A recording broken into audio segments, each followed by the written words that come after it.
Balai Penjaminan Mutu Pendidikan BPMP Provinsi Sulawesi Utara terus berupaya meningkatkan kualitas standar pelayanan kepada masyarakat. Salah satu langkah yang dilakukan yakni melalui pelaksanaan forum konsultasi publik.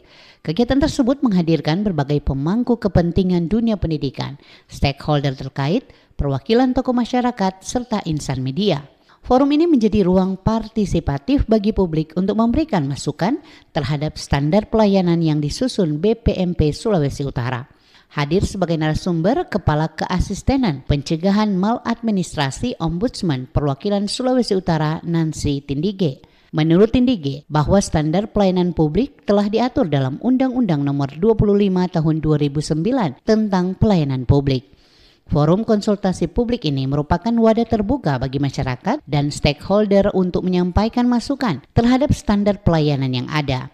Kedepan, Nancy berharap standar pelayanan yang telah disusun dapat disosialisasikan secara luas kepada masyarakat. Kedepannya saya berharap agar standar pelayanan yang ditetapkan, yang disusun itu disosialisasikan kepada masyarakat sehingga dapat mempermudah masyarakat apabila dalam pengurusan segala hal yang berkaitan dengan BPMP, sehingga informasi-informasi yang disampaikan dapat diterima oleh masyarakat dengan baik, sehingga segala sesuatu dapat mempermudah masyarakat dalam mengakses layanan yang ada.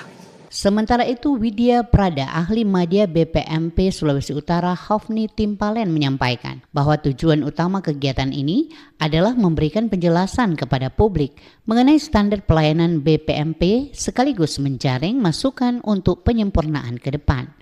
Ya, harapannya dari kegiatan forum konsultasi publik ini, standar pelayanan BPMP itu akan semakin berkualitas, sehingga pelayanan yang diberikan oleh BPMP juga akan semakin lebih baik.